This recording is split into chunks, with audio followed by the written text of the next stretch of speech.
Petizione di Strangius. Con gli incontri vorrei chiamare qui il consigliere di maggioranza Giacomo. Come ha preannunciato anche Fanny, sono qua a portare i saluti da parte dell'amministrazione. Come sempre Strangius si conferma, come abbiamo anche detto ieri in prima giornata, un evento ormai consolidato nel panorama anche di tutta la Sardegna. Il tema resistenze è un tema molto forte, raccoglie oggi parliamo di ambiente, abbiamo la fortuna sfortuna di vivere in una terra che di questo ha dei ricordi, ma tuttora nel presente soffre. Abbiamo subito un incendio che ha portato un po' di distruzione, un po' di diciamo ansia a tante persone. Fortunatamente non è successo niente a nessuno. Il tema ambientale poi riguarda anche la nostra terra in senso lato, perché in Sardegna, come sappiamo, è in atto una forte speculazione energetica. Abbiamo anche la più grande sfruttamento di terra da parte delle servitù militari, per non parlare a livello globale anche di tutto ciò che ci sta riguardando in questo momento nel mondo. Parlo per esempio di tutti i conflitti che sono in atto nel mondo, sono oltre 70 i conflitti. Questo causa molti disastri, non solo. Mi fermo qua, auguro ancora a tutti i nostri autori e diamo il via appunto a Strangius. Come ogni anno e come per tutte le serate di questo Cireddu. Nicola Cireddu è serramannese, è laureato in lettere moderne, cui ancora si diletta. La prima lettura è tratta dal libro Questo immenso non. Buon ascolto.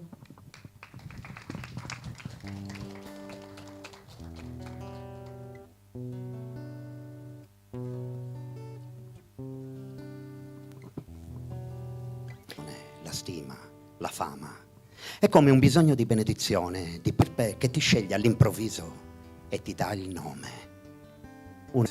Era un seccadù, quelle casine di pietra dove un tempo si seccavano le colari.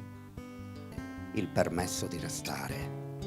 Mi sono avviati tutti loro, andava bene. Sarei rimasto a vivere lì per un mese e solo i vecchi conoscono. E si è posato con le sue foglie dallo spavento dell'amore che si realizza, dalla risposta. Ho sentito sta per benedirmi e riconoscermi. Ho lasciato scendere, è venuta a chiamarmi. Allora gli ho fatto segno col dito sulla bocca per chiedere il nobile silenzio e gli ho indicato il ramo sopra la mia testa. Più tardi gliel'ho raccontato. Nei giorni successivi ho guardato l'albero di mattina presto, di pomeriggio e di sera. L'ho salutato dalla finestrina della stanza in cima alla casetta, ma non ho più osato avvicinarmi. A partenza sono tornata a inchinarmi a salutarlo. La cosa si è ripetuta, identica. Sono stata riconosciuta e benedetta da un castagno molto vecchio. Non potrà mai.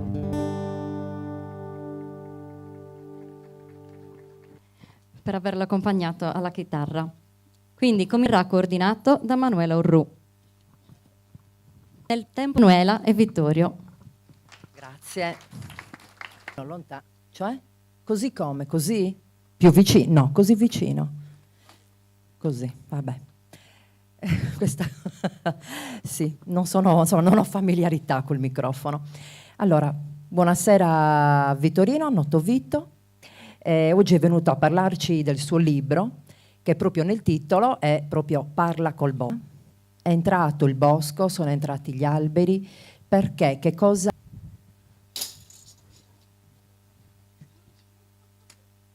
Vabbè.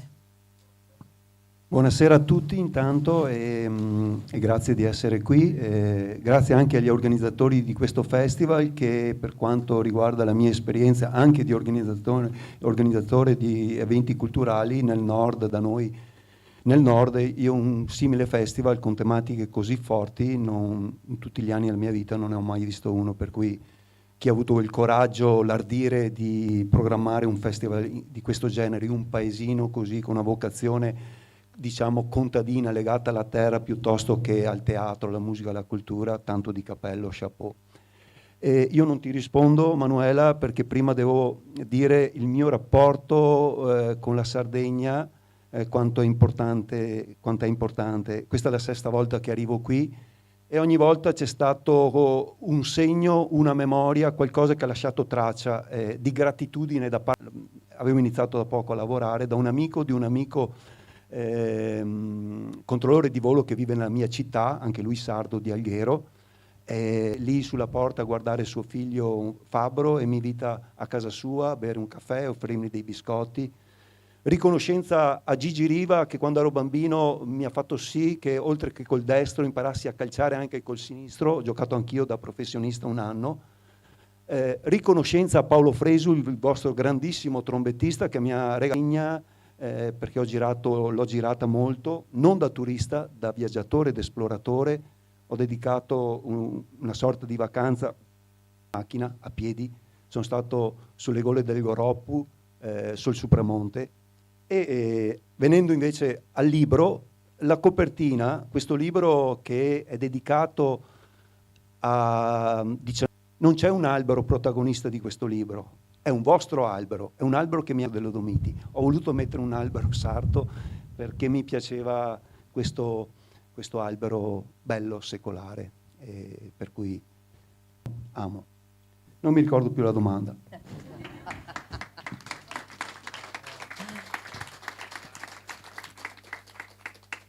La natura, qualcosa che forse negli alberi, perché nel libro tu lo dici, vai proprio a cercare quell'albero. Stai cercando qualcosa di specifico? Non voglio fare della retorica perché sarebbe terra che non è come la nostra. Da noi vedi dei rettangoli incredibili, vorrei chiamarle macrobiotiche, cioè dice, è tutta un'altra terra. È chiaro che vivere in una pianura, magari il rapporto che hai con la terra è diverso. Poi vivere in un Veneto, dove ad esempio nella provincia di Treviso c'è anzi meno, 12 anni fa c'era 1 metro quadro di terra per abitante. Provate a immaginarvi voi che di terra ne avete tanto. Geografico, dove sei una sardina, dove bisognerebbe tenere le persone, in qualsiasi posto. Ma questa moltitudine di persone non in mezzo alla natura, ci mancherebbe, ma tra l'asfalto e il cemento. Allora già c'è un'insofferenza. Ma la mia insofferenza più grande parte perché non ho più 20 anni. Quando ero bambino ho potuto vivere la morte della civiltà contadina veneta con tutto quello che c'era di buono, c'era anche del male. Ma che ne so, da andare a mettere la mano sotto il culo della gallina, prendermi l'uovo e berlo a 5 anni, chiedevi permesso. Mia madre ha dato il latte, il suo seno, io l'ho visto, a 5 bambini di altre mamme che non potevano dargli il latte. Ho saltato e mi sono ubriacato dentro un tino d'uva come del bullismo. Sono cose che non esiste niente, nessun oggetto che può supportare già è iniziato la campagna, cieli, centri commerciali, strade. Io ho iniziato a soffocare, proprio mi mancava la mia terra. Quella che è diventata la mia terra eletta, cioè cercare la montagna, per cui dover prendere, io mi muovo sempre in bicicletta, dover prendere la macchina, sapere, avere la coscienza, consapevolezza di dover inquinare, partire, fare 2 ore, a volte 3 ore di macchina per andare a cercare la natura, i risposti erano le lepri, i fagiani, gli uccelli, e adesso cercare i camosci, i cervi, prendo in mano i serpenti perché poi li studio, li fotografo. Avere questo rapporto viscerale con la natura che non posso avere, nessuno di noi può averlo se vivi in una città, qualsiasi città. La mia ha 33.000 abitanti, ma ha le stesse dinamiche di Milano, Roma. Il museo, il negozio, ma non vede come, anzi non può capire quanto soffre e quanto vive male una persona. Allora vai in depressione come minimo. Prendi ansiolitici, medicine, farmaci per dormire la notte, lo so perché vivo nella mia carne il dolore di un fratello malato di depressione e non è solo quello. Ma è tutto così nella vostra terra, con poche cose ma che vi danno da vivere. L'ho visto in tutto il mondo, dalla Mongolia, tra la gente più povera del mondo, vivere con poco, perché la terra non è mai povertà, è sempre ricchezza. Una volta in Bolivia ero e sto capo mi fa tutto nel deserto di Gobi. Lui ha la concezione che tu se hai un po' di terra sarai povero, farai una vita grama, ma il cibo non ti manca. sono a 5 anni dalla pensione e non vivo del mio scrivere, per cui sono in un limbo. So cosa vuol dire la resistenza, so cosa vuol dire guadagnarsi il pane quotidiano, far fatica, so cosa vuol dire venire da una terra povera, perché io uno povero, so cosa vuol dire sacrificio e guadagnare. Il punto che non è ieri della mia vita, sono andato in depressione, mi raccontava il grande amico Mario Rigoni Stern che ha fatto l'ultima passeggiata. Un giorno, quando tu tocchi il fondo c'è qualcosa di bello, che più in là di là, tu non vai, sei lì, e per cui puoi risalire. Questa è la cosa. 20 anni, perché siamo disturbati a ogni ora del giorno, e ho avuto due bisogni: uno, cercare il silenzio, e un altro, cercare qualcuno capace, attento, come vedo molti di voi, di ascoltare e guardare negli occhi e cercare di comprendere l'altro. Ma quando mi rapporto con le persone e sono sempre con quel strumento, volevo dire una roba, una paroassa dialetto veneto che sta per C, è sempre là, non ti guardano e stanno sì e guardano quello. A volte a Roma poco tempo fa uno ne aveva 3 in mano e dice: ma come fa a gestirne 3 contemporaneamente? Non ne ha neanche uno. E di confidarmi con lui, ma non sto dicendo che non ho nessun amico, però avevo bisogno di un rapporto intimo, fare quasi una meditazione attiva in un luogo per me eletto, cioè la montagna, di alberi, non un albero a caso, questo essere vivente che mi sa ascoltare, perché gli alberi non hanno le orecchie ma sentono, non hanno gli occhi ma vedono, e non hanno la bocca. In compagnia di un albero in un certo luogo e stai lì, no? Della volpe piuttosto la loro ora, ma io mi rivolgevo a ogni volta a un albero e contestualmente al momento che stavo vivendo gli raccontavo della mia situazione personale in rapporto alla mia vita, alla mia famiglia, ma anche agli accadimenti del mondo, per cui leggendo questo libro si potranno incrociare tante storie anche della nostra vita. Ed ogni volta è stato qualcosa di straordinario, sia per dove era collocato l'albero e soprattutto alberi secolari, ma poi per la bellezza e questa poesia, questo momento magico di essere lì con questo essere, e uno dice: ma non agli occhi, chiamiamole delle dritte, dei messaggi che poi mi portavo anche a casa, e a volte mi immagino, mi ricordo, era bello stare lì come due amici al bar che si ritrovano ogni giorno in osteria, si dicono già tutto, non occorrono tante parole, parliamo tanto, io per primo. A volte il silenzio è il linguaggio migliore, va oltre, perché immagino che per voi nel contesto in cui vivete è un po' più difficile. Non vivete in una città dove passano milioni di macchine, dove si muore facile da tumore perché è tutto inquinato, tutta una frenesia, una corsa, e poi per compensare la partita di calcio, il gratta e vinci e tutte queste troiate qua che lasciano un vuoto più vuoto ancora di prima. Si riempiono i centri commerciali da noi di domenica, tutte le ore, sempre pieni, moltitudine di gente solo in questi posti. E non so da voi, credo da voi no, perché è massa polvere, troppa polvere tradotto. Da noi a Castelfranco Veneto 33.000 abitanti, da 2 anni io noto, proprio andando in montagna, autolavaggio, circovalazione, cioè lungo la strada, le code, magari previsioni la sera, da noi piove abbastanza spesso, previsioni la sera, pioggia, e famiglie intere, immaginatevi, e poi si parlano di maestri, educatori, tornando sempre a ieri, famiglie intere con bambini piccolini, gli danno la spugna, ci sono bei posti anche da andare a vedere. Questi genitori invece di portare i figli li fanno lavorare lì, poi vanno via con la macchina pulitissima, bella, perché la cosa più importante è mostrare l'oggetto, non il tuo benessere psicofisico. Poi la sera piove, risporta la macchina. Tutti noi, dopo Selvaggio Blu, che siamo nella zona di Baunei, il famoso, tornavo, cambiava l'ora, io ho questo orologio da montagna, vado per alla perché non so tecnologico. Vado a Cagliari e soldi, io sono sempre molto... e che la uso anche per gli altri viaggi, che sia leggera, perché mi piace la leggerezza, no? E vado in questo negozio finché mi trovano fuori questa. Credo costasse... Ora io ho una gratitudine e una riconoscenza per le persone che ti ospitano, che insomma sono ben disposte. Io ho detto, la prossima, ogni volta che vedo questa sveglia mi ricordo della riconoscenza. Ti dovremmo adottare, Vito, così puoi tornare quando vuoi qui a Serramanna, perché no? Ti farebbe piacere, così ti allontani insomma da questo Castelfranco Veneto, che per noi sicuramente è una cosa particolare. Io almeno personalmente ho scelto di vivere in un paese. Però, come forse dirà, non fuggire, noi dobbiamo vivere bene i nostri luoghi.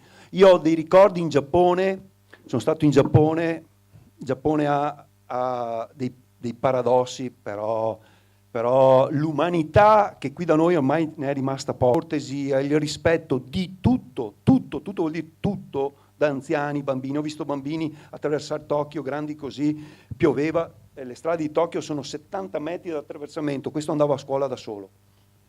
Anziani, 80 anni, sono ancora lì a fare qualcosa, a lavorare. Vai in un negozio, ti dicono 1000 volte, inchinano pazzi per la natura, oltre che loro sono buddisti, sintoisti, tra l'altro. E hanno questi giardini, soprattutto in autunno ci sono, io le chiamo le fioriture degli aceri. Ho visto anziani, persone fare la coda, pagare il biglietto, entrare in questi giardini meravigliosi che non potete neanche immaginare, delle lacrime di fronte mossa. Era la sua...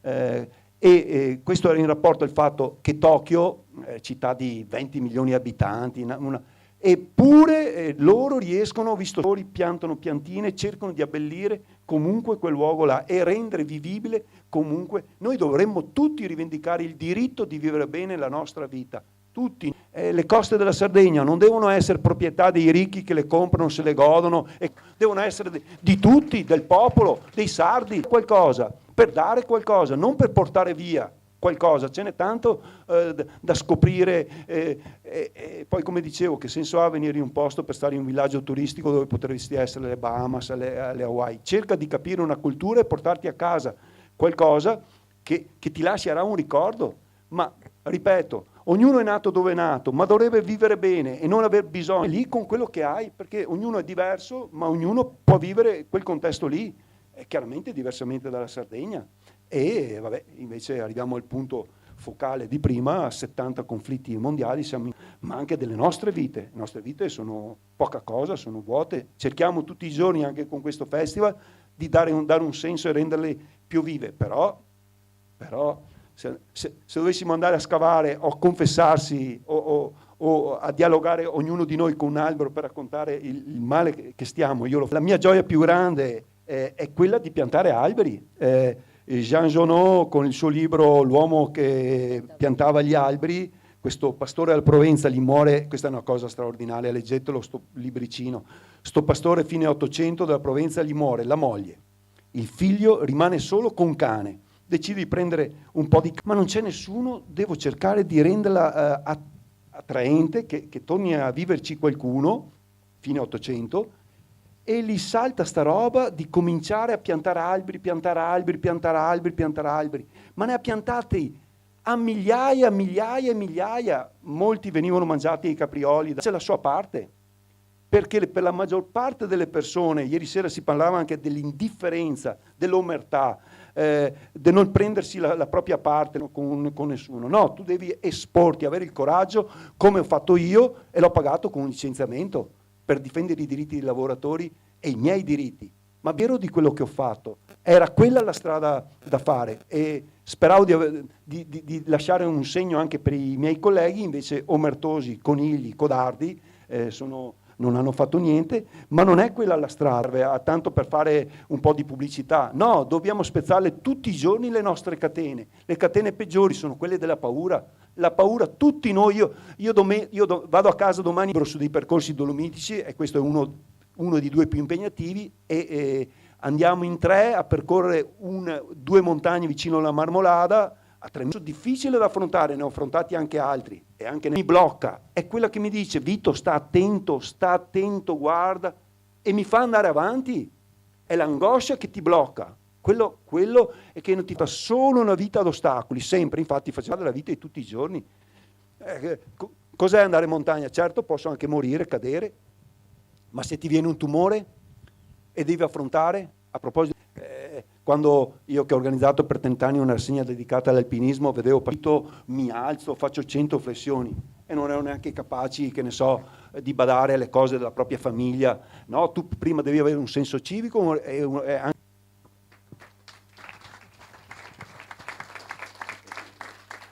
Vito, non guardarlo. No, tanto dov'è Beppe? Oh, ce lo ricorda Beppe l'orario. Noi non... impiccati dei partigiani, dei ragazzi, dai nazisti. Sono lì, vai lì, forse sono gli alberi più accessibili. Poi ci sono i Pioppi Tremuli della Val Morel, dove il grande Dino Buzzati, alpinista, scrittore, giornalista, viveva lì vicino, crescono a più alta quota. Un po' come il pino loricato nel Parco Il Polino, che ho avuto modo di andare a vedere, ci sono esemplari di 300 anni, mica uno. E sono lì, un conto è andare in montagna col sole una giornata così, un conto quando, che ne so, arriva Baia, una tempesta, la neve, metri di neve che cade dimenticando. L'albero è come un essere umano, provate a immaginarvi un albero, ma un albero con un certo portamento. È un uomo con le braccia, è piantato sulla terra, dentro la terra, per suggere i nutrienti, per cui con i piedi ben piantati per terra, un po' come noi. Però cosa facciamo noi? Cosa fa l'albero? Non è che noi, io ho un amico, quello che verrà via con me domenica, che vola anche col parapendio, cioè lui vola sempre. Noi aneliamo quel blu. E cos'è quel blu? Gli uccelli che volano, la luna, il sole, le stelle. E anche gli alberi vanno lassù, si allungano, cercano quella luce, di traguardare quell'orizzonte. Forse cercano anche loro Dio. Dio, non dico come è fatto, un Dio. E per cui sono molto simili a noi, questo slanciarsi, andare verso, stare in terra, però vanno verso l'altro. Poi noi immaginiamo l'albero sempre come un posatoio per gli uccelli, ma un albero e magari altare per le preghiere degli uccelli quando cantano la città. Il valore di un albero nelle città voi non potete comprenderlo, anche se prima ero all'ombra e stando all'ombra sotto degli alberi lo capivo e come, ma si è dimostrato credibile. Fissano la CO2, vuol dire tolgono i veleni che noi mettiamo in mille maniere, ci ridanno respiro, fanno ombra, sono belli da vedere, consolidano il terreno, frenano le ondate d'aria, le ondate di... Ad esempio a giugno, io avevo rotto il malleolo, ero bloccato con gambaletto. Stare fermo in casa, senza condizionatore, mi bagnavo completamente come fare una sauna. Qui il caldo è secco, da noi, che è sempre umido, la famosa pianura padana, umida d'inverno, umida d'estate, è impossibile, cioè non riesci. Io qui potrei camminare ore e ore anche alle 2 del pomeriggio, lì no, non ce la fai. Per cui più alberi tu impianti, e le persone non lo capiscono, soprattutto da noi, li tagliano, io li impianto e loro li tagliano, è un nostro alleato, dovremmo tutti piantare alberi. Mi piacciono i ginepri che qualcuno ha piantato lì nella chiesa. Io di solito li trovo in montagna, ma a cespugli, invece voi stanno crescendo come fossero Santa Maria. Dei pini. Sporcano, quindi bisogna toglierli, sollevano i marciapiedi e bisogna toglierli. Si vede solo quel lato che non è un lato negativo, perché come hai detto tu, cioè l'albero dà, prende, ma poi sa anche restituire, anzi soprattutto. Anche noi sporchiamo, e molto. Anche una pecora, una capra o un cane fa la cacca, ma ad esempio la cacca della pecora o del cavallo nutre, concima gli animali. Per cui, vedi, se tu riesci a capire, avere coscienza, consapevolezza, sai che in natura non va buttato via niente. Adesso mi viene in mente la prima domanda. Il bosco. Il bosco è qualcosa di straordinario. Dovremmo imparare dal bosco. È una comunità. Montanari, non mi ricordo più come si chiama di nome, non Montanari, ha fatto vedere un esperimento dentro una scatola tipo di vetro, tipo quella dove si mettono i pesciolini, c'erano della terra e delle piantine piccole. Beh, queste piantine piccole con coperchio, con peso sopra, si sono spinte tutte da una parte, la forza di gravità, e il bosco non muore mai. Un albero che cade non è vita morta, è vita che rivive, perché dà vita a mille altre forme di vita, dagli insetti, dai funghi, dai licheni.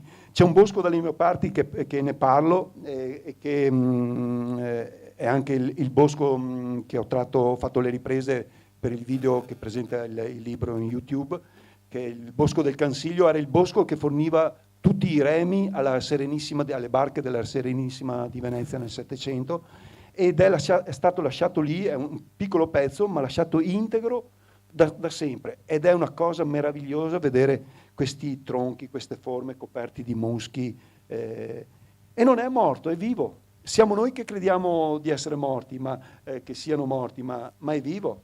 E anche la nostra vita, che in fondo, se pensate, siamo fatti per lo più di acqua, le nostre ossa sono come il calcare formica, qualcosa d'altro. Almeno io lo penso così, perché il mio rapporto con la natura tutta in tutti gli anni che ho visto mi ha fatto propendere per capire questo. Io sono aria, sono la terra, mi piace tantissimo proprio quando vado nel mio orto civico a piantare, no, non ho col zappino i guanti, proprio torno a casa, ogni volta mi tocca togliere le unghie perché se no mi porto in giro un po' di terra, poi ti dicono che è unghie sporche, ma insomma poi me le taglio, ma non è sporca la terra non è mai sporca, è sempre pulita, è nostra madre la terra. Io una volta con mia madre lì davanti a una conferenza ho detto: mia madre mi ha messo al mondo, torneremo, allora lasciamo bello il posto in cui viviamo, abbiamo cura dei posti. La signora che è lì che mi guarda, che conserva questa memoria di un luogo che chissà che storia che avrà vissuto, e cosa vuoi, buttarci una discarica di immondizie? Lo terrai bene, conservi gli attrezzi, tutte le memorie dei suoi avi. Noi siamo quello che siamo stati, e siamo il prodotto di altre persone, e questo dovremmo portare avanti e trasmettere ai giovani allora gli ideali per essere degli individui, non delle persone. Gli domandi: cosa vuoi fare la tua vita? Ah, boh. E si vestono tutti in nero. Ho trovato dalle parti di Praga un gruppo di Torino, ma non sapevo che erano Torino, erano 20 ragazzi tutti vestiti in nero. E io, passando con la mia macchina fotografica, io sono uno scrittore, sono un giornalista, di tutti quelli che sono i rapporti sociologici mi intrigano, vi vedo tutti vestiti di nero, non è la prima volta, e mi chiedevo, e loro si guardano, il colore, il giallo come i fiori, dà più vita, dà più gioia. Sono persi, non sanno neanche cosa vogliono, pione del mondo, ma non per diventare calciatore come i ragazzi di oggi.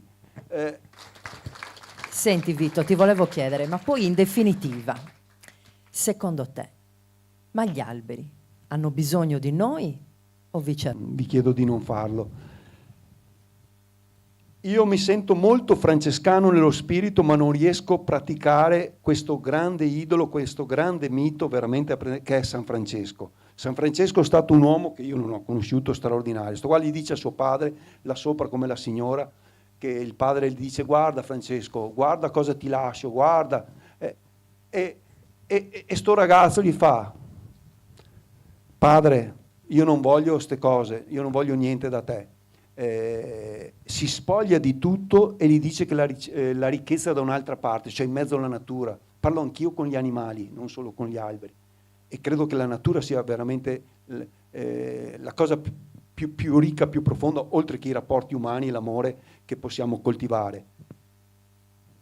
La vita, la terra, l'unico essere, adesso uso una parola forte e spero di non essere offensivo anche se lo sono, quando tutti noi scompariremo, la terra come pianeta, la natura tutta, l'acqua, l'aria, gli alberi, le belve feroci che noi diciamo che la brutta belva là, scompariremo, tutta la natura avrà l'equilibrio, l'armonia che noi, lo diceva anche qualche papa, ma non c'è bisogno di qualche papa, non sa. L'evoluzione è stata da 0 a 0,000, perché se l'evoluzione è avere 5 macchine, 10 case, che non sai neanche, 30 macchine come Ronaldo, non sapevo, sono meglio perché ho 100 milioni in banca, ho la casa al mare, in montagna e qua.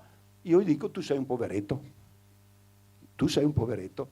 C'è di molte persone che possiedono più ricchezze materiali, ma sono profondamente infelici, se no non si spiegherebbe tutti questi ragazzi, il malessere, depressione. E ieri sera uno, ma non si dice. Torniamo al discorso, bisogna far vedere solo le cose belle, non le cose brutte. Per cui, per risponderti, siamo noi aria dell'acqua. Nel vostro paese adesso stamattina so passare, c'è un problema con l'acqua, e allora cosa facciamo? Beviamo Coca-Cola che ti corrode l'intestino, devi bere l'acqua, diventa, e io so che vuol dire la nostra madre, chi ci nutre e ci mantiene è solo la natura. Tutto il resto, le università, sono figlio di povera gente, e la cosa più importante che mi ha insegnato la mia famiglia, bussare alla porta, chiedere permesso, dire buonasera, buongiorno in lingua, per cui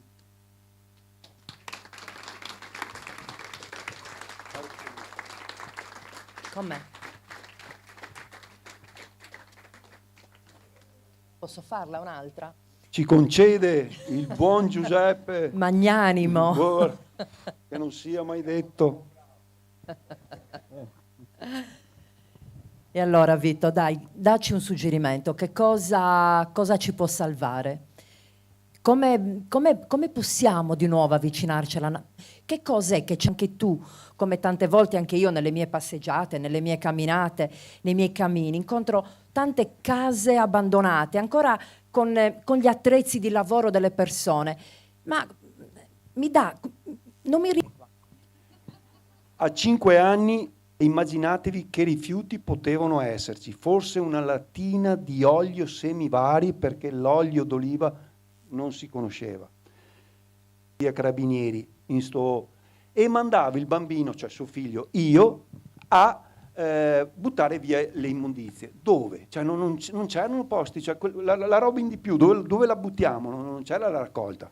Ma c'era il Brenton, questo torrentello a 500, e mandava il bambino, che tanto se lo vedevano, mica è un bambino. Ma il bambino, terza elementare o quarta, un giorno la maestra, scuola, solo pallone, correre, mamma mia, tutto quello che ho imparato me l'ha insegnato la vita e da autodidatta, da solo, non a scuola. La maestra parla io il mare non l'avevo mai visto, di ragazzi, se buttate una bottiglia nel fosso, la bottiglia dal fosso arriva al torrente, dal torrente arriva al fiume, dal fiume arriva al mare, e a me, paf, è rimasta sta roba, non lo so perché. Ho detto, porca vacca, oh. La volta successiva, mia madre mi fa, porta via i rifiuti, e io gli fa, neanche se te me l'acqua frusta, no, neanche se mi picchi, perché la maestra, io non voglio contribuire. E sono diventato là ambientalista, che è la tua terra, come fai a sporcare l'acqua che bevi? E da quella volta lì, allora, dicevo anche ieri sera, tutto quello, tu imponi qualcosa, obbliga qualcuno a fare qualcosa, non ti seguirà mai, mai. I sistemi coercitivi, le punizioni, l'esempio, possiamo tutti noi solo dare dei buoni esempi. E poi, inshallah, cioè nessuno di noi, ognuno deve fare la sua parte, avere la coscienza alla sera. Ho regalato un sorriso a una persona, hai già fatto tantissimo, cosa vuoi fare? Cambiare il mondo? Per cui io che consigli do?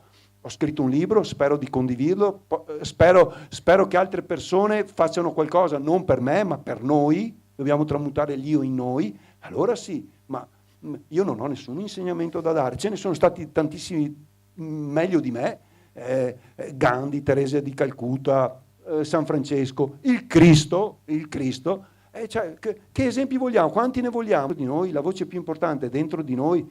Da me, mia madre, c'era una parola che non si usa più, la vergogna. La vergogna, altro che importante, solo che noi l'abbiamo negata, cancellata. Io quando faccio qualcosa, qualsiasi cosa, anche ieri ho fatto una cosa che mi sono vergognato, la sento dentro e mi fa male. E dico, Vito, non ho bisogno che me lo dica lui. Io so quando ho fatto, sono stato maleducato, spero il meno possibile, ma tutti noi lasciamo delle impronte. È che in questo mondo che non è nostro, ma ne siamo solo parte, dovremmo imparare a lasciarle meno possibili. Fare come fanno i lupi, che ma magari serviranno qualcosa, poi intanto me le tolgo, ma se ci sono le zanzare, le rondini mangiano le zanzare, il problema è che ad esempio da noi non abbiamo un senso, forse. Grazie, grazie a tutti. Allora, che gli alberi siano con voi, così? Che siano con noi. Con noi. Grazie, lascio la parola a Nicola. Prima di lasciare la parola a Nicola vorrei chiamare qui, non lungo, 10, 9, 8, 7, 6. Vorrei raccontarvi delle storie, ma non ne conosco. Adesso arrivano. E intanto che arrivano vi ricordo le 2 mostre che abbiamo dal 4 al 14 di settembre presso il Monte Granati.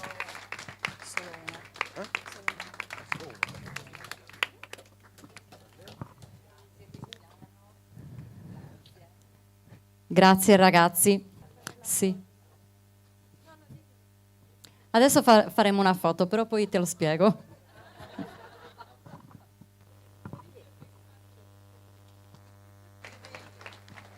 E adesso lascio di nuovo la parola a Nicola.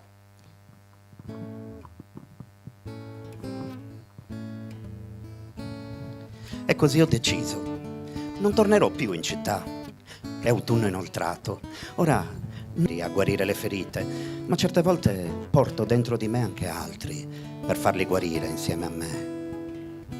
Il bosco guarisce se diventa anche noi senza nome. Si perde la buccia e la leggerezza del cuore è il primo segno di guarigione. Dedico a chi è in emergenza ed è evidente che è intelligente, che mappa al seguito di un movimento cosmico, che la sua misura ha rintocchi immisurabili, eppure vive nel minimo. E tutti i piccoli e assidui compiti fino a fare un universo. È la coltivazione della solitudine, sceglierla, che mi sta insegnando a sentire gli altri. Tanti episodi violenti accadono nel bosco, diluvi e temporali che abbattono alberi vecchissimi, taglialegna che li sterminano, trattori che sfondano morti. Ma il bosco sta, colpito, ammuttolito per le ferite, i traumi, le razzie, ma sta. Dove ci, all'infa che pulsa, a nascite morte che gli alberi prendono le forme del vento, ma anche della fame di luce, della sete d'aria e di spazio. Gli animali azzannano la vita, mordono il mondo. Resto qui, fidarsi, crollare, balzare. Resto qui. C'è una grammatica più semplice per gli ingenui. Ogni volta.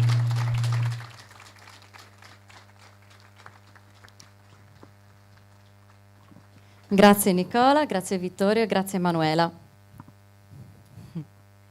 Fra poco comincerà il secondo incontro.